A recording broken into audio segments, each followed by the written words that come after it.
চৌধুরী সাহেব, আপনি জেনে রাখবেন আপনার মেয়েকে আমি ভালোবাসি। এটা আমার খুব পছন্দের একটা মালা। ও যদি চায় ওর জন্য আবার নতুন করে একটা এনে দেবো। আমি ফরচুনেট না যে ডিরেক্টর আমাকে বিশ্বাস করেছে। রাতারাতি তো পাল্টে যাওয়া খুব ডিফিকাল্ট। আপনার আইকিউ তো অনেক ভালো, আপনার একটু সময় লাগবে আর কি। ঝাঁকি হ্যাঁ, দিতে ঝাঁকি দিতে হবে একটু। সুপ্রিয় দর্শক, আমন্ত্রণ জানাচ্ছি আমাদের নিয়মিত আয়োজন নীলিমা প্রেজেন্টস স্টার গল্পে। আপনাদের সাথে আমি রয়েছি পান্থ আফজাল, আর আমার সাথে রয়েছে আপনাদের সবথেকে প্রিয় মানুষ, যাকে সবসময় পর্দায় দেখেন, যাকে আমার সাথে এবারই আবার দেখতে পাচ্ছেন, তিনি যাকে এবারই মোমো। কি খবর আপনার? আমি ঠিক আছি, আপনি কেমন আছেন? আমি ভালো আছি। শেষ পর্যন্ত আপনার সাথে দেখা মিলল, মিলল। প্রায় 2.5 মাস পর। মানে আপনাকে আমার যে প্রোগ্রামে নিয়মিত আনার চেষ্টা করছিলাম সেটা সফল হলো। থ্যাংক ইউ, আপনি এতদিন ধরে ধৈর্য ধরে ফোন দিয়ে গিয়েছেন সেজন্য।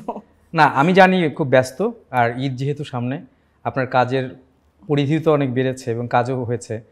ঈদে তো অনেক মোটামুটি পরিকল্পনা রয়েছে কাজ নিয়ে। কেমন কি হলো বলেন তো? কাজের পরিধি না বাড়লেও বা বাড়লেও মানুষ আজকাল আসলে অনেক ব্যস্তই থাকে নানা কিছু নিয়ে। তো পরিবার, কাজ সব কিছু মিলে ব্যস্ততা থাকতেই হয়। কাজের পরিধিটা এবার একটু সংকুচিত হয়েছে সত্যিকার অর্থে। সেই জন্য খুব বেশি নতুন কাজ করা হয়নি, অল্প কয়েকটি নতুন কাজ করা হয়েছে, আর কয়েকটা পুরান কাজ মিলে হয়তো টেলিভিশনে থাকা। আমি পুরনো কথা বলবো, ঈদের যে আগে যে পরিকল্পনা থাকতো, ছোটোবেলার যে ঈদটা, বড়বেলার ঈদটা, দুটোর মধ্যে পার্থক্যটা কেমন দেখছেন এই সময়ে? ছোটবেলার ঈদ ঈদ, বড়বেলার ঈদ হচ্ছে অলওয়েজ ফুল অফ রেসপন্সিবিলিটি, এটাই বড় তফাৎ। আচ্ছা, এইবার আমি আরেকটা কথা জিজ্ঞেস করি। আপনার যেহেতু এখনকার সময় ঈদের ছবি চলছে, ছবি দেখার প্ল্যানও রয়েছে, কোন কোন ছবিগুলো যেহেতু জানেন ছবিগুলো আসছে, এই ছবিগুলো নিয়ে আপনার দেখার কোনো প্ল্যান রয়েছে কিনা? হ্যাঁ, আমি প্রতি বছরই সিনেমা হলে গিয়ে আমরা বন্ধুরা মিলে একসাথে সিনেমা দেখি। গত ঈদেও তাই করেছি, এবারও ওরকমই প্ল্যান আছে। তো সবগুলোই দেখে ফেলবো। রান্নাবান্না নিজেই করেন? রান্না বান্না প্রয়োজন যখন হয় নিজে করি, আর যখন বাবার বাসায় বেড়াই তখন তো আয়েসে থাকি। এই সময়ে যেহেতু এখনকার সময়ে একটা নতুন দেশ, নতুন চিন্তা, নতুন ভাবনা, এবং এই চিন্তার সঙ্গে আপনি কিন্তু যুক্ত ছিলেন, এই সময়টা যেটা চেয়েছিলেন আসলে কি সেটা পেয়েছেন কিনা বা হচ্ছে কিনা, কি মনে হয়? রাতারাতি তো পাল্টে যাওয়া খুব ডিফিকাল্ট। অভ্যাসগুলো পাল্টানো আসলেই খুব কঠিন। তো যে দেশের মানুষ যেমন, তেমনই সে দেশের চেহারা হয়, সে দেশের রাজনীতির চেহারাও হয়। তো ডিপেন্ড করছে আমাদের দেশের মানুষের উপরেও অনেকাংশে, কারণ আমাদের দেশের মানুষ নিজেরা পরিশ্রম করে আর্ন করে, শিক্ষিত যতখানি আছেন, বা নিজেরা যথেষ্ট রেসপন্সিবল। তো আমার মনে হয় এই রেসপন্সিবিলিটিটা যখন কাজের মাধ্যমে দেশের প্রতিও তৈরি হবে, তখন হয়তো বাংলাদেশের নতুন যেই আশা আমরা করেছি, আপনি করছেন বা আরও করছে সবাই যারা, তখন হয়তো গিয়ে সেটা মিট করার সুযোগ হবে। মমবাবু, আমি মিডিয়া জগতের বৈষম্য রয়েছে, এই বৈষম্য রয়েছে, আপনি কি সহমত পোষণ করেন কিনা? বৈষম্য তো রয়েছে, বৈষম্য রয়েছে গল্পে, বৈষম্য রয়েছে কাস্টিংয়ে, বৈষম্য রয়েছে পুরুষতান্ত্রিক চরিত্রের প্রাধান্যে। যারা ফিমেল অ্যাক্ট্রেস, তারা কাজের সুযোগ অনেকাংশেই কম পান ছেলে শিল্পীর তুলনায়, অ্যাক্টরের তুলনায়। তো সেখানে একটা বিশাল বৈষম্য আছে, যে বৈষম্যটা এখনও দূর করা সম্ভব হয়নি। ফিমেল লিডের গল্প আমরা কম দেখি। তো এইগুলো যদি মেইল লিডের সাথে সাথে ফিমেল লিডের গল্পগুলোও আমরা দর্শকরা আরও বেশি দেখতে পাই, বা আমরা যারা কাজ করি আমরা আরও বেশি কাজ করার সুযোগ পাই, তখন বলবো হ্যাঁ, হয়তো একটা চেহারা চেঞ্জ হওয়ার শুরু হয়েছে। মমকে কখনো এমন এমন ক্যারেক্টার দেখা গিয়েছে যে ক্যারেক্টারগুলো আসলে অনেকে করার সাহস পায় না, যেমন বিভিন্ন ক্যারেক্টার। আমি মেথরানি ক্যারেক্টার, তারপরে এখানে কাজের মেয়ে ক্যারেক্টার, কালো একটা কৃষ্ণ, মানে বিভিন্নভাবে নিজেকে কিন্তু উপস্থাপন করেছেন আপনি। এই সময় এসে মনে হয় কি যে যারা নতুন শিল্পীরা তারা ডেডিকেটেড এসবের জন্য, আপনারা কিন্তু এখনও কাজ করে যাচ্ছেন, দুজনকে যদি একসাথে করেন কি মনে হবে, আপনার পরামর্শটা কি থাকবে? না, পরামর্শ কথাটার সাথে আমি ঠিক একমত না। ব্যাপারটা জীবনকে যে যেভাবে দেখেন, কেউ তার ক্যারিয়ার প্ল্যান একভাবে করেন, উনি ওভাবেই জীবনকে দেখতে পছন্দ করেন বা উনি ওটাই এক্সপেক্ট করেন ওনার কাজের জায়গা থেকে। আমি সবসময় চেষ্টা করেছি ক্যারেক্টারের ভিন্নতা রাখার জন্য। নানা জীবনে যাপন করার একটা খয়েশ, ইচ্ছা আমার সবসময় ভেতরে ছিল। তো সেটাই আমি এক্সপেরিমেন্ট করার চেষ্টা করেছি এবং আই এম ফরচুনেট এনাফ যে ডিরেক্টর আমাকে বিশ্বাস করেছেন এবং নানা রকম ক্যারেক্টার করার আমার সুযোগ হয়েছে। তো ডিপেন্ড করে আসলে কে কীভাবে ভাবতে চান। কি হতে চেয়েছিলেন? এই অভিনেত্রী হয়ে গেলেন? মানে অনেকে বলে যে আমার এই ইচ্ছা ছিল, এরকম নায়িকা হওয়ার ইচ্ছা ছিল, মিডিয়ায় আসার ইচ্ছা ছিল। আপনার কি ইচ্ছা ছিল? মিডিয়ার ইচ্ছা ছিল না অন্য কিছু ছিল? আমার পাইলট হবার ইচ্ছা ছিল, কিন্তু অঙ্কে কাঁচা ছিলাম। পাইলট হওয়ার স্বপ্ন শৈশবেই শেষ হয়ে গিয়েছে।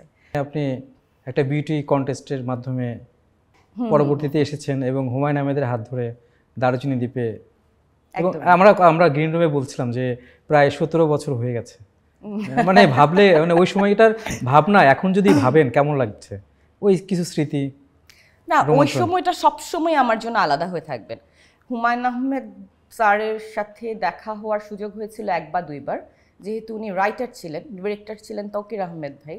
তো ওই বয়সে একদম নবাগত শিল্পী হিসেবে আমি একটা সিনেমায় লিড কাস্ট হিসেবে কাজ করছি এবং সেখানে তৌকির আহমেদ ডিরেকশন দিচ্ছেন। শুধু তাই না, আরও অনেক গুণী শিল্পী ওখানে আছেন। মোশাররফ ভাই ওরও প্রথম সিনেমা ওটা, রিয়াজ ভাই অলরেডি তখন সুপারস্টার। তো এই মেমোরি সবসময় অনেক গুড ফিল দেয়। কিছু ছোট্ট কোনো ঘটনা, এমন ঘটনা যেগুলো মাঝে মাঝে একটু হাসি পায় বা একটু বেদনা দেয়, এরকম 2-1টা ঘটনা কি বলা যায় নাকি ওই সময়কার? ওই সময়কার বেদনা হাসি তেমন কিছু না। আমরা যেহেতু বিন্দু আমরা একসাথে কাজ করেছিলাম, মুনমুন, তো আমরা একসাথে সেন্ট মার্টিনে প্রথমবারের মতো যাওয়ার সুযোগ হয়েছিল। হোয়াট ইজ সেন্ট মার্টিন কোনো আইডিয়া ছিল না পৃথিবীতে, কিভাবে যেতে হয়, কি করতে। সো এটা পুরাটাই ছিল একটা ডিসকভার আমাদের জন্য।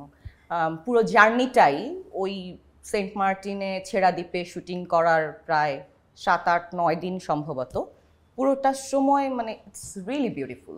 এত সুন্দর সেন্ট মার্টিন আমাদের আছে, এত নীল পানি আমাদের দেশে আমরা দেখতে পাই সেন্ট মার্টিন গেলে।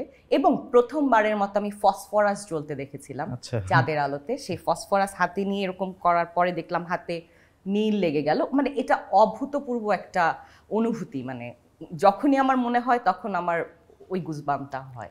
আমার একটা প্রশ্ন, যেহেতু ছুঁয়ে দিলে মনের মতো একটা ছবি আছে এবং যেটা এখনো মানুষ কিন্তু বলে মমর ছবি বা আগের এই কমার্শিয়াল মুভির নায়িকা বা এরকম প্রথম, হ্যাঁ, কিন্তু এখন কন্টিনিউ কিন্তু করা হয়নি কেন?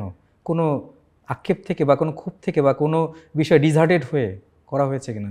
আক্ষেপ ক্ষোভ কিছু না, ব্যাপারটা হচ্ছে সব কিছু মিলে হতে হয়তো সিনেমাতে আমি একজন অভিনেত্রী মাত্র, জাস্ট একটা কম্পোনেন্ট, আর বাকি 1000 কম্পোনেন্টস প্রয়োজন হয় একটা চলচ্চিত্র মানুষের সামনে, দর্শকের সামনে নিয়ে আসা পর্যন্ত। তো ওই ফ্যাক্টরসগুলো হয়তো তখন হয়নি। তো যদি মেলে তো হবে। না মামা বাবা, খুবই ভালো লাগছে আপনার সাথে আড্ডা দিয়ে অনেকদিন পর। এবং আমাদের এই স্টার গল্পে আমাদের কিছু সিগমেন্ট রয়েছে যেগুলো অন্ধ তীরন্দাজ।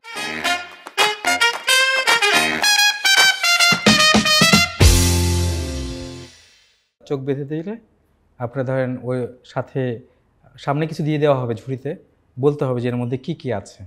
আমার মনে হয় আপনি অনেক ট্যালেন্টেড একজন কি বলবো অভিনেত্রী, আপনি পারবেন। আমরা সেটাই যাব কিনা? হ্যাঁ, যেতে পারি। মানে অভিনয় করার ক্ষেত্রে হয়তো আমার এত বছর ধরে চেষ্টা করে কিছু পারি, কিন্তু রান্নাবান্না তো করেন তাই না? আপনি হয়তো পারবেন। এবং আমাদের আরো অনেক কিছু সিগমেন্ট রয়েছে।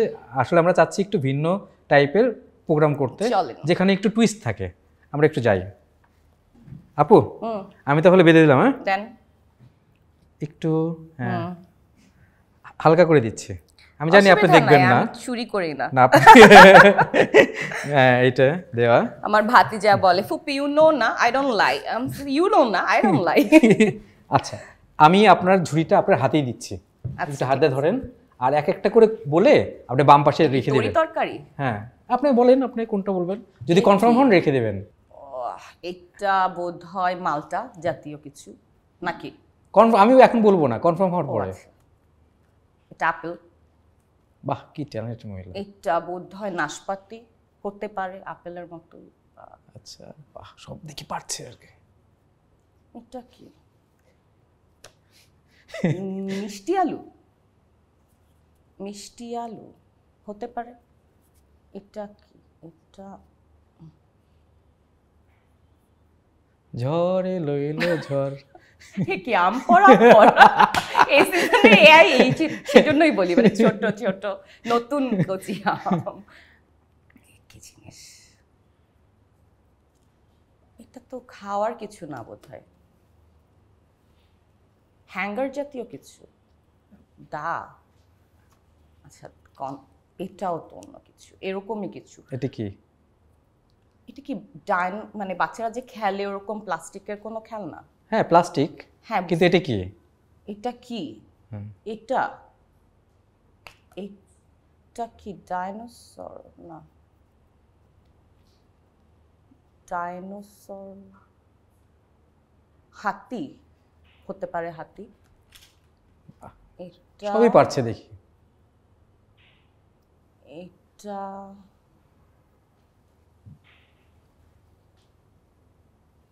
ঘোড়া, ঘোড়ার ছোট ভাই। গাধা।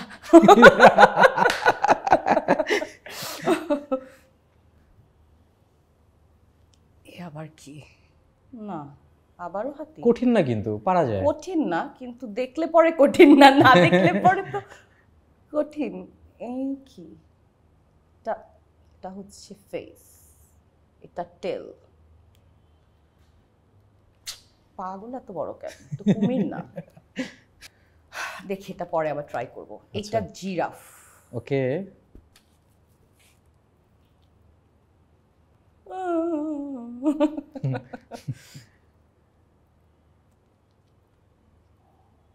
তো পারবো কি? সময় নেওয়া যাবে না বেশি। বেশি সময় নেওয়া যাবে না, না, দাঁড়ান এগুলো হ্যাঁ। আবার পরে ট্রাই দিচ্ছি। এ কিন্তু সবই একই রকম দেখতে লাগে। এটাও তো, এটা বাঘ নাকি? তারপরে ট্রাই করতে পারেন। বাঘ, নেকড়ে, সিংহ, শিয়াল। পেরে যাচ্ছে সব দেখি। এটা এটা পেয়ারা। আচ্ছা, তার মানে মনে হয় ফল টল মোটামুটি ভালোই জানে। আর Last, বাজার করি তো হ্যাঁ, নিজে। এটা কমলা। ওকে, এবার চোখ খুলতে পারেন এবং দেখেন তো কি কি পারলাম না। হ্যাঁ, কোনটা পারলেন না। এই যে বললাম না নেকড়ে সিংহ। হাতে, এই যে সিংহ, এই যে একই রকম তিনজন দেখতে। দুইটা পারা যায় না, এটা ওটা জেব্রা। জেব্রা, হ্যাঁ, আর এক্স্যাক্টলি। এইটা হলো চিতা। হ্যাঁ, এই দুটো পারা গেছে না? মোটামুটি হ্যাঁ পারা হয়েছে তো, মোটামুটি Good, বেশিরভাগ good, good. বেশিরভাগ পারা হয়েছে। আমি মোটামুটি ধরা যায় পাস। পাস। হ্যাঁ, পাস ধরা যায়। কততে? 50-এ না 33-এ পাস? মানে আগে তো 33-এ পাস ছিল না?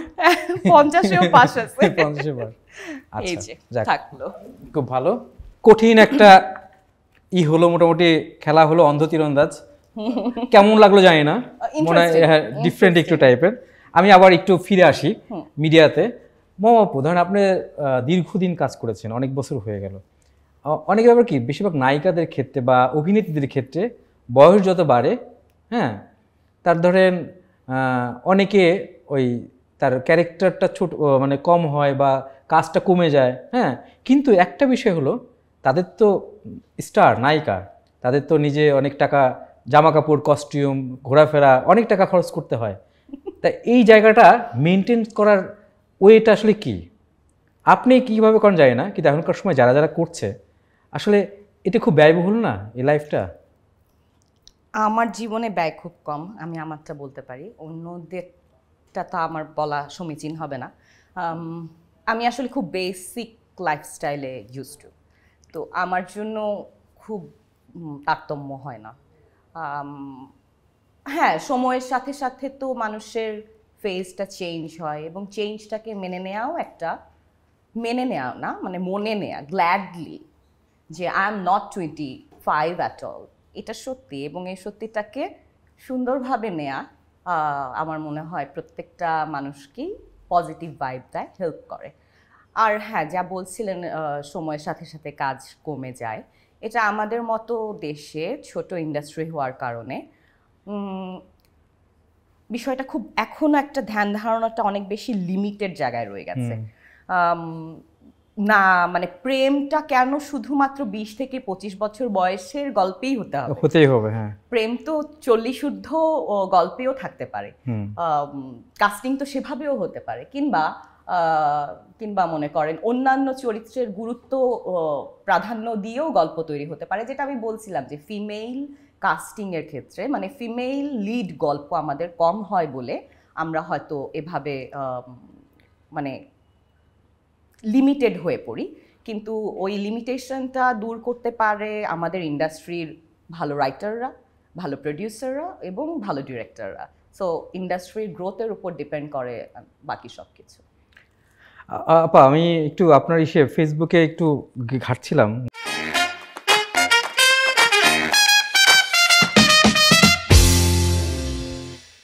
আমি দেখলাম যে আপনি আসলে নিজের নিয়ে আপনি চিন্তিত না, আপনি চিন্তিত বাইরের বিশ্বে কি হচ্ছে, গাজায় কি হচ্ছে, তারপরে মানুষ কতটা অসহায় আছে। হ্যাঁ, মানে একটা মানুষের কিন্তু ফেসবুক দেখে বোঝা যায় আসলে সে কতটা নিজের সম্পর্কে সচেতন, দেশের সম্পর্কে সচেতন এবং মানুষের নিয়ে ভাবে।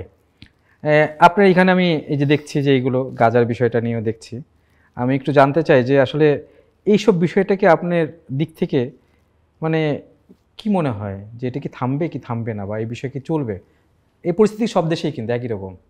গাজার পরিস্থিতিটা তো আসলে যুদ্ধবিরতির মধ্যে শুরু হলো, আবার এতগুলো মানে সেদিন তো সেহরির আগে আগে বোম্বিংটা হলো এবং ম্যাক্সিমাম বাচ্চারাই ওই বোম্বিংয়ের শিকার হয়েছে। এটা খুব পেইনফুল, মানে চোখে দেখা যায় না, এটা খুব পেইনফুল। ওই পেইনটা আমার লাগে, খুব গায়ে লাগে, সেটা আমার দেশের মানুষ হোক, পৃথিবীর যে কোনো দেশের মানুষ হোক, মানুষ তো, তার উপর আবার শিশু। আপনি আমার দেশে ধর্ষণের অবস্থায় চিন্তা করেন, কোনোভাবেই আসলে এটা মেনে নেওয়া যায় না। না, এটা এটা এটা গ্রহণযোগ্য না, এটা কোনোভাবেই গ্রহণযোগ্য না, এটা কোনো যুক্তিতেই আপনি এটাকে ফেলতে পারেন না। পোশাক বলেন, আচরণ বলেন, দৃষ্টিভঙ্গি বলেন, যেভাবেই বলেন না কেন, যে ভিকটিম সে এবং তার পরিবার যেভাবে আসলে সাফার করছে, কিংবা সে যদি পৃথিবী ছেড়ে চলে যায়, মানে এটা পুরোটাই ভীষণ অসহ্য। এটা এটা এটা এটা খুব বেদনাদায়ক, এটা নেওয়া যায় না। এবং আপনি আজকে 4 ঘন্টাকে শেয়ার দিয়েছেন, দুটো মানচিত্র, একটি চিত্র, যে আরবের একটা মানুষ খাবার খাচ্ছে বিলাসবহুল, তাদের খাবার অভাব নেই, কিন্তু ওদিকে প্যালেস্টাইনে খাবারের জন্য হাহাকার। হ্যাঁ, এবং চেহারাগুলো আপনি দেখেন, এই বাচ্চারা একটু পানি, মানে একটা বাচ্চা পানির মধ্যে, ময়লা একটা পানির মধ্যে কিছু একটা ভিজায় সে নরম করে খাওয়ার চেষ্টা করছে, অথচ আমরা ইফতারের সময় পাগল হয়ে যাই রীতিমতো, যারা সামর্থ্যবান, যে কি ছেড়ে কি খাবো, টেবিল ভর্তি না থাকলে মনে হয় আজকের ইফতার হলো না। আমি সেই জন্য আমার নিজের জীবনেও এটা প্র্যাকটিস করি যে একদম মিনিমাম। আপনি ইমোশনাল হয়ে যাচ্ছেন অনেক। না, এটা আমাকে খুব পোড়ায়। আমার আমার আমার সন্তান আছে, আমার ভাইয়ের সন্তান আছে, আমার ওদের চেহারা মনে হয়, আমার কষ্ট হয়, আমার মনে হয় আমিও তো শিশু ছিলাম এরকম। এই বয়সী বাচ্চারা কি এটা ডিজার্ভ করে কোনোভাবে? তার তো কোনো দোষ ছিল না পৃথিবীতে আসা, হয়তো সে একটা বিধ্বস্ত, যুদ্ধ বিধ্বস্ত এমন একটা সময় এসে পৃথিবীতে দাঁড়িয়েছে যখন পৃথিবী আর বেঁচে নেই। আমি জানি ইমোশনাল হয়ে যাচ্ছেন। আমি আপনার আরেকটা ছবি নিয়ে বলবো, আমি জানি এর ভিতরে আসলে এগুলো আসলে ভাষাহীন, এগুলো বলা যায় না, এগুলো নিয়ে ভাবাও আসলে আমরা ভাবতে পারি না, আমাদের কষ্ট লাগে। আমি একটা, এই যে আপনি 14 তারিখে আপনার একটা ছবি শেয়ার করেছিলেন এবং এখানে আপনার বসন্ত পূর্ণিমা ভালোবাসা মিলেমিশে একাকার হোক সকল সুন্দর আশা, এখানে মৌসুমী হামিদ একটা কমেন্ট করেছে গলার মালাটা। এই যে গলার মালাটা, আপনি কোনো রিপ্লাই দেন নাই, আপনি তো রিপ্লাই দিতে চান, ও কি চেয়েছে নাকি? ধন্যবাদ মৌসুমীকে, মৌসুমী হামিদকে, এটা আমার খুব পছন্দের একটা মালা, ও যদি চায় ওর জন্য আবার নতুন করে একটা এনে দেব। এবং আপনি অনেকে আমার কাছে অদ্ভুত সুন্দর, বিউটিফুল, শুভেচ্ছা অনেকগুলো দিন একটা দিনে এসে মিলে গিয়েছিল, তাই সব মিলেই আমি সবার উদ্দেশ্যে ভালোবাসা জানিয়েছি। এবং আমি এখানে পড়তে পড়তে একটা দেখলাম আপনি লেখালেখি করেন এবং সেই লেখা শেয়ার দিয়েছেন, এবং অনেকদিন পর আপনি লিখেছেন একটা স্বনামধন্য পত্রিকায়, এটা হলো নারী শিক্ষার অধিকার চাই, সাংস্কৃতিক বিকাশই পারে অসাম্প্রদায়িক বাংলাদেশ গড়তে। ভালো লিখেছেন এবং এত সুন্দর করে লিখেছেন, আমি পড়েছি, নিজেও পড়েছি, আমি এটা ব্যাখ্যা করব না। এই লেখক বা লেখিকা সত্তাকে আপনি কেন পূর্ণাঙ্গ রূপ দেন না? এটা খুব কঠিন কাজ, এটা খুব কঠিন কাজ। এটা দাউদ হোসেন রনি ভাই, ওনার কল্যাণেই হয়েছে। ওদিক দিয়ে মীর সামি, সেও আমাকে ভীষণ করে বলেছে, এবং এই দুজন মানুষের কারণে হয়তো আমার চেষ্টাটা হয়েছে। কিন্তু লিখতে গেলে শব্দ কম পড়ে যায় আমার, লিখতে গেলে শব্দ এখনও আমি গুছিয়ে উঠতে পারি না, এখনও না আসলে। আমি যেহেতু লিখি না ওভাবে, নিজের প্রয়োজন ছাড়া, লেখাপড়া ছাড়া, তো এটা আমার জন্য খুব কঠিন কাজ। তবে হ্যাঁ, আমার বাবা মজিবুল বাড়ি, উনি দুর্দান্ত লিখেন। ওনার 3টা বই পাবলিশড হয়েছে, কবিতার বই। গত বই মেলাতে কাঁদে মন নামে একটা কবিতার বই এসেছিল, এবং ওখানে আসলে যখন নিজে বসে নর্মালি পড়ছিলাম, তো তখন আমার মনে হলো সত্যি আব্বা আমার চাইতেও অনেক বেশি আধুনিক, অনেক বেশি স্বতঃস্ফূর্ত, অনেক বেশি তার ভেতরে আবেগ কাজ করে, এখনো অনেক শিশু সুলভ বলেই এত সুন্দর করে, এত সরলভাবে কমিউনিকেশন করতে পারে। আপনার নিয়মিত লেখা পাবো? সুযোগ নেই, এটা অনেক কঠিন কাজ, অনেক কঠিন কাজ। না, আমরা চাই আপনার নিয়মিত লেখা চাই, এবং আমি চাই যে আপনি লেখেন, কারণ আপনি দুর্দান্ত লেখেন। আপনার ফেসবুকে আমি যখন, যেহেতু আমি ফেসবুকে একজন, আমি আপনি নিয়মিত পাঠক বলেন বা ভক্ত বলেন, আমি কিন্তু পড়ি আপনার প্রতিটা 2 লাইন লেখা, 1 লাইন লেখা পড়ি। এবং আপনি ইন্টারভিউ নিয়ে আসলে সুন্দর করে বলেন, আপনি মানে কোন জগতের কথা, আমি মনে হয় যে অ্যালিয়েন, মানে এই কথা কি অ্যালিয়েন বলতে পারে? অনেক সুন্দর সুন্দর কথা বলেন, বুঝছেন? Thank you, thank you. অনেক সুন্দর করে কথা বলেন, নিয়মিত লেখেন। আমরা আরেকটা সেগমেন্টে চলে যাই, কিন্তু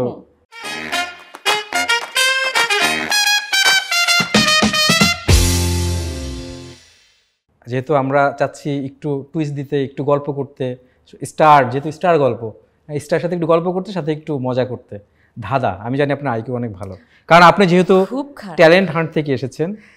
না না না, বিউটি, এবং এখানে আপনার এরকম সেগমেন্টে ছিল নাচ গান, মানে অনেক বিষয়, আইকিউ পরীক্ষাও করেছে মনে হয়। ওগুলা অনেক বছর আগে শেষ হয়ে গেছে। এখন দেখি এত বছর পর আপনারটা ঠিক আছে কিনা। কোন দেশে মাটি নাই? কোন দেশে মাটি নাই? খুব সহজ। আল্লাহ, কোন দেশে মাটি নাই? আমি আপনার একটা ছোট্ট একটা হিন্টস দিতে পারি। এটা এটা খায় মানুষ, খুব টেস্টি। না, মিষ্টি, মিষ্টি। কোন মিষ্টি দেশে জাতীয়। মাটি নাই? মাটি নাই, কোন দেশে মাটি নাই বলেই তো দিলাম, বলেন। বলেন, আপনিই বলেন। সন্দেশ। ও, সন্দেশ। আচ্ছা, আমি মনে হয় পরেরটা পারবেন। কোন ব্যাংকে টাকা রাখে না? কোন ব্যাংকে টাকা রাখেন? না, টাকাই নেই, না। ব্যাংকেরও বাংলা ছবিতে দেখবেন, বুঝছেন, টাকার দরকার হলে। কোন ব্যাংকে টাকা রাখেন? হ্যাঁ, বাংলা ছবিতে কিন্তু প্রায় বাংলা ছবিতে দেখায়, টাকার দরকার হলে নায়ক নায়িকা বা ভাইয়ের জন্য ব্লাড ব্যাংক। গুড, দেখেন পেরেছেন আপনি। ব্লাড ব্যাংক, এটা আমার ভাগ ছিল আর কি। মেঘের সময় চমকে উঠি তোমার ঘরের বাস, আমি ছাড়া অচল তোমরা চলি 12 মাস। চলি 12 মাস। মেঘের সময় চমকে উঠি চমকে উঠি তোমার ঘরে ওই বাস, আচ্ছা। আমি ছাড়া অচল তোমরা চলি 12 মাস। বিদ্যুৎ। গুড, পেরেছেন, দেখেন। আপনার আইকিউ তো অনেক ভালো, আপনি একটু সময় লাগবে আর কি। আচ্ছা, একটু ঝাঁকি হ্যাঁ, দিতে ঝাঁকি দিতে হবে একটু। এক হাত গাড়িটা, মাথায় আগুন জ্বলে, পানি ভরা ইঞ্জিনটা মুখে টানলে চলে। এক হাত গাড়িটা, মাথায় আগুন জ্বলে, পানি ভরা ইঞ্জিনটা মুখে টানলে চলে। মাথায় আগুন জ্বলে কিন্তু, এক হাত গাড়ি, এক হাত, পানি ভরা ইঞ্জিনটা মুখে টানলে চলে। মুখে টানলে, মুখে টানতে হয়, আগুন জ্বলে ভিতরে। এক হাত গাড়িটা, মাথায় আগুন জ্বলে, মাথায় আগুন, পানি ভরা, ইঞ্জিনের ভিতর পানি ভরা, মুখে টানলে চলে। হুকো, হুক্কা। হ্যাঁ, হ্যাঁ, আমার হুক্কা। মনে হচ্ছিল যে হুক্কা, মানে তামাক হ্যাঁ, খায়, তামাক যায়। হুক্কা, হ্যাঁ। কোন মা থাকে নাকের পরে? কোন মা থাকে নাকের পরে? নাকের পরে, পরে? হ্যাঁ, নাকের উপরে থাকে। নাকের উপরে মা। নাকের উপরে কোন মা থাকে? কোন মা থাকে নাকের উপরে? সহজ। নাকের উপরে কি থাকে আসলে? নাকের উপরে কি থাকে? কপাল, ঘাম। নাকের উপরে কোনো ইবাদে আর একটা জিনিস যদি আপনি পড়েন বা কখনোই করেন। মা, কোন মা থাকে নাকের উপরে? কমা। ও, চশমা। ও, লাস্ট দেখি কি পারেন। গাধা। কোন ধান পড়তে লাগে? পড়তে লাগে হ্যাঁ। মানে পড়তে? হ্যাঁ, কোন ধান পড়তে লাগে মানে পড়া। অভিধান। অভিধান, অভিধান, অভিধান। আমি জানি পরের বার আপনি এইগুলো প্রশ্ন করলে সবগুলোই পারবেন আপনি। শিখে গেলাম এবার। আচ্ছা, আমি আর একটু জানতে চাই, যেহেতু সিনেমায় কাজ করেছেন, পলিটিক্সের দেখেছেন, সিনেমা পলিটিক্স, নাটকের পলিটিক্সও দেখেছেন, নাটকে আপনার নেতৃত্বে ছিলেন, অভিনয় শিল্পী সঙ্গের সাথেও ছিলেন, অনেক কিছু দেখেছেন। এই সংস্কার নিয়েও কথা হচ্ছে, কি সংস্কার হচ্ছে কিনা, সব কিছু মিলে আপনার কি মনে হচ্ছে আসলে ইন্ডাস্ট্রিটা কোন পর্যায়ে আছে এবং এটা সংস্কার জরুরি কিনা? দেশের মানুষ আসলে যেমন, দেশও তেমন, রাজনীতিও তেমন, ইন্ডাস্ট্রিও তেমন। তো এটা একটা একটার সাথে ওতপ্রোতভাবে জড়িত। যেহেতু রাজনীতি অঙ্গনটা এই মুহূর্তে স্টেবল না, হ্যাঁ আমাদের ইন্ডাস্ট্রিতেও অনেক কিছু আনস্টেবল আছে। এই যে এই আনস্টেবিলিটি চলে যাওয়া উচিত বলে আমি মনে করি আর কি। কাজের জায়গা আরও সম্প্রসারিত হোক। পলিটিক্স তো ইটস ইনার ব্যাপার, এটা কম বেশি সব জায়গায় থাকেই, কিন্তু সেখানে আসলে পলিটিক্স যেমনই থাক না কেন, কাজের গ্রোথ আরও বেশি হওয়া উচিত, ইনভেস্টমেন্ট আরও বেশি হওয়া উচিত। কাজ যেন সবাই, অনেক আর্টিস্ট আছেন আমাদের দেশে, শুধুই যারা প্রথম সারির নায়ক নায়িকা ছাড়াও অনেক শিল্পী আছেন, অনেক সিনিয়র শিল্পী আছেন। তো ওনাদের সারা জীবন কেটেছে শুধু অভিনয় করেই। এই মুহূর্তে এখন যদি কাজটা ঠিকমতো চলে তাহলে ওনারাও কাজ করতে পারেন এবং সার্ভাইভালের জন্য ভালো হয়। তো সেক্ষেত্রে আমি মনে করি কাজ বেশি হলে তখন সেটার কোয়ালিটিও সাম এক্সটেন্ট ভালো হয়। মমর কি কোনো ব্যাকআপ প্ল্যান আছে? যেমন প্রত্যেকটা অভিনয় শিল্পীরই কেউ ব্যবসা করছে, কেউ অন্য কিছু করছে অভিনয়ের বাইরে, যে একটা সময় হয়তো বা আমাকে অভিনয় কমে যাবে বা নাটকের ওই জায়গাটা কমে যাবে, আমি অন্য জায়গায় একটু কাজ করলে ব্যস্ত থাকবো, তখন আপনার কিরকম কোনো প্ল্যান আছে কিনা? না, আসলেই নেই। না, অভিনয় রিলেটেডই আমি হয়তো ভেবেছি কিছু, দেখা যাক, সময় বলবে। আপনার সময়ের জন্য অপেক্ষা করব। তার আগে আপনার সাথে আমি একটা গেম খেলবো, কিন্তু গেমটা হবে লটারি পারফরমেন্স।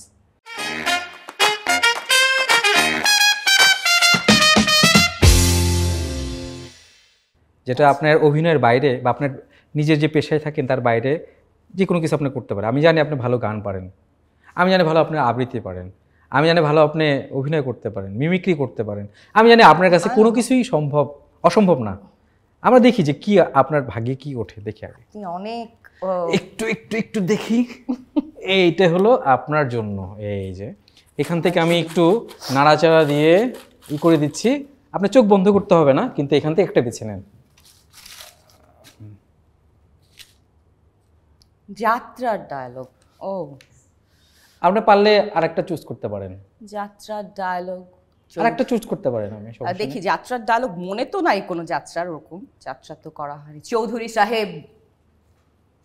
সাহেব, আপনি জেনে রাখবেন আপনার মেয়েকে আমি ভালোবাসি, আপনি তৈরি থাকবেন, আমি সময় মতো এসে আপনার মেয়েকে নিয়ে যাব। আমার কোনো মেয়ে নেই। আরেকটা আমি দেখি আপনার, আমি জানি আপনার কাছ থেকে কোনোটা আমি করতে পারবো না, মিস করবো না। মিমিক্রি আমি পারি না, it's not my cup of tea, এটা বাদ। এর জন্য আমাদের ইন্ডাস্ট্রিতে আবৃত্তি এটা পারবেন আমি জানি, মনে তো নাই, এবং আমি জানি আপনি আপনার কাছ থেকে আমি গানও শুনবো। মনে তো নাই কিছু। প্লিজ, ভালো আবৃত্তিকার, ভালো আবৃত্তি শিল্পী। এই মুহূর্তে ঠিক কি পড়া যায় আমি জানি না, যেটা মনে আসে, যেটা আপনার লেখা হইতে পারে। না, আমার লেখা কবিতা, আমার বাবার লেখা একটা কবিতা, আমি প্লিজ একটু চেষ্টা করি খুঁজে বার করতে। আচ্ছা, আমার বাবা মজিবুল বাড়ি, কবিতার নাম হচ্ছে উসাইন বোল্ট 10 সেকেন্ডের কম সময় দৌড়ে প্রান্তসীমা অতিক্রম করে পৃথিবী জয় করে ফেলেন। আমরা দৌড়ের ভঙ্গি করে হাঁটতে হাঁটতে কোমর ও মেরুদণ্ড মাখিয়ে প্রান্তসীমা খুঁজতে খুঁজতে দৃষ্টি ঝাপসা করে ফেলি, অথবা পেছনে পা ফেলে হাঁটতে হাঁটতে প্রান্তসীমার দূরত্ব বাড়িয়ে দেই, অলক্ষ্যে লক্ষ্য ভুলে যেতে থাকি। এটা আব্বার লেখা একটা কবিতা। আমার মনে হচ্ছে আরো আছে এরকম মনে হচ্ছিল। কবিতাটা ছোট, কিন্তু আমার খুব সুন্দর। উসাইন বোল্ট তো একজন ভালো অ্যাথলেট।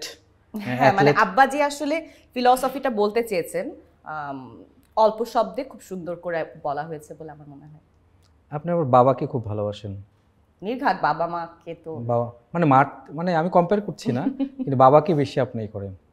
আচ্ছা, এখন যদি এরকম হয় যে অনেকে বলে যে মেয়েকে বাবা বেশি ভালোবাসে, আবার ছেলেকে মা বেশি ভালোবাসে, এটা কি বিশ্বাস করেন? সন্তানকে তো সন্তানের মতোই লোকে ভালোবাসে, সে বাবা হোক আর মা হোক, সন্তান অন্য ব্যাপার। আচ্ছা, এবার আপনার বন্ধুর ছবি আসছে, বন্ধু বলবো ওটা, বা আপনার সহকর্মী বলেন, বন্ধু আছে, সহকর্মী আছে, আপনি তাদের নিয়ে কি বলবেন? ছবি দেখবেন? অবশ্যই, তার আগেও আমি তাদের সব ছবি দেখবেন? আমি সব ছবি দেখি, সিনেমা দেখতে আমার ভালো লাগে। আমি তো চাই সিনেমার দর্শক হোক। আমি নিজে যে ছবিটা, সিনেমাটা, চলচ্চিত্রটা দেখতে আমার ভালো লাগে, সেটা আমি আরও 10 জনকে বলি যে এটা ভালো লেগেছে দেখতে। তো আমি নিজে থেকে সব মোটামুটি কম বেশি সব সিনেমায় দেখা হয়েছে। এবার সজল ভাইয়ের জিন 3 আসছে, তারপর আফরান নিশোর দাগি আসছে, নিশ্চয়ই দেখবো। আমরাও দেখবো একসাথে। তার আগে আপনাকে লাস্ট, মানে আমরা একটা শেষ পর্যায়ে চলে এসেছি। আমি জানি আপনার এই সবগুলো প্রশ্ন উত্তর দিতে পারবেন, র্যাপিড ফায়ার।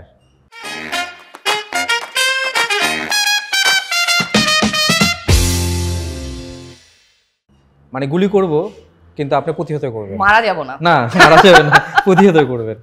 আচ্ছা, একজন প্রিয় অভিনেত্রী বা অভিনেতা?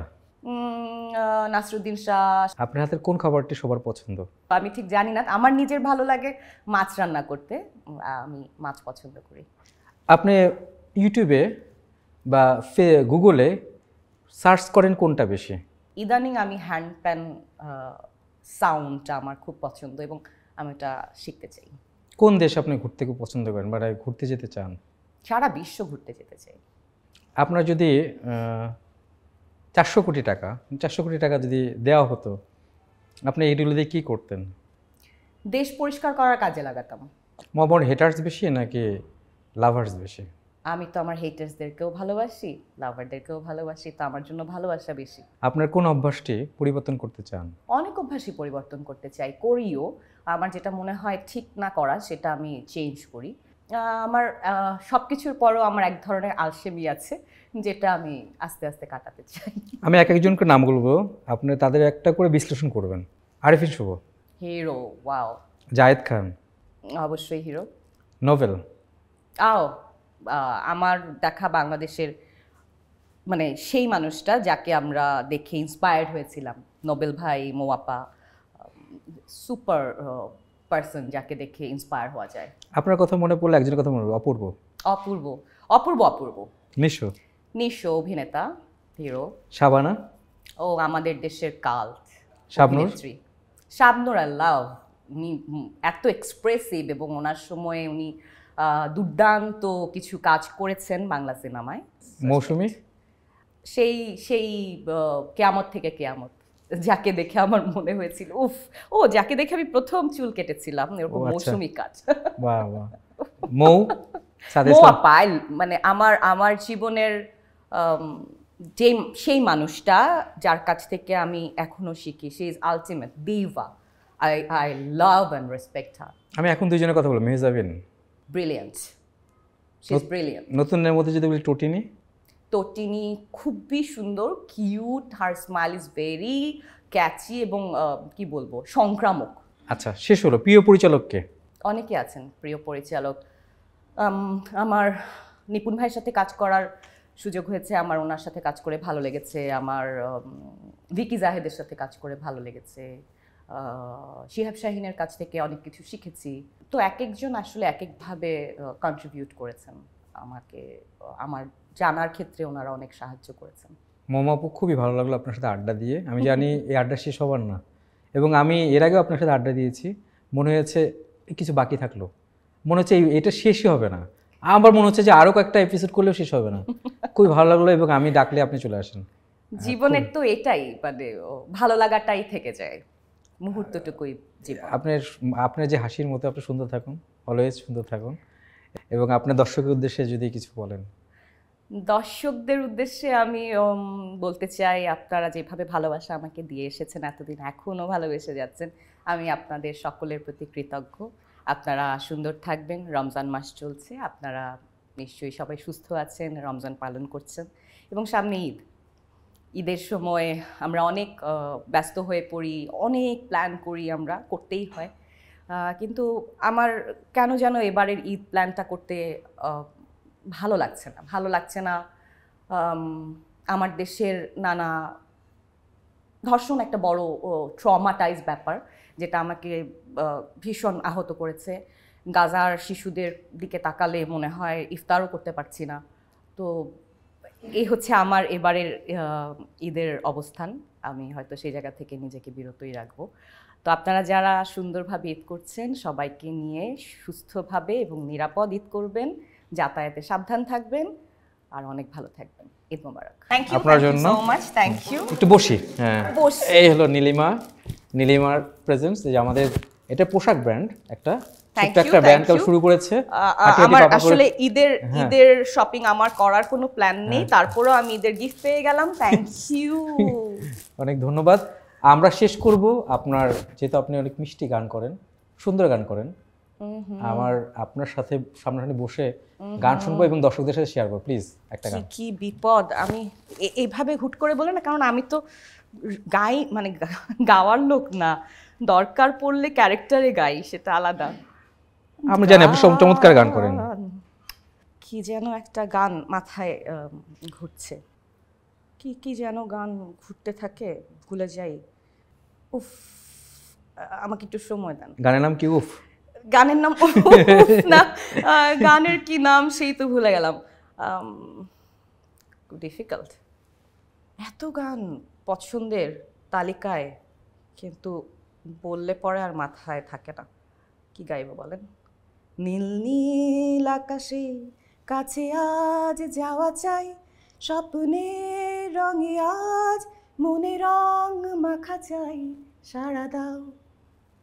নীল নীল আকাশে কাছে আজ যাওয়া চাই, স্বপ্নের রঙে আজ রং মাখা চাই, সাড়া দাও। সাড়া দাও, সাড়া দাও, সাড়া দাও, উদাসীন থেকো না, সাড়া দাও। বাহ, খুব সুন্দর সুন্দর। এবং এটা যদি আমি অবারিত প্রান্তরে যদি এই গানটা যদি গাওয়া হয়, পুরা ধ্বনিত হয়ে আবার ফিরে আসবে। খুব সুন্দর কণ্ঠ। ধন্যবাদ। খুবই ধন্য হলাম। থ্যাংক ইউ আপনাকে। আপনার জন্য শুভকামনা থাকবে এবং শুভকামনা থাকবে দর্শকদের জন্য, যারা আমাদের সাথে রয়েছেন, যারা আগেও ছিলেন, এখনও আছেন, সামনেও থাকবেন। আপনাদের জীবন সুন্দর হোক এবং সুখকর হোক, দিনগুলো সুন্দর কাটুক, আনন্দ আসবেই। আবার দেখা হবে। খোদা হাফেজ।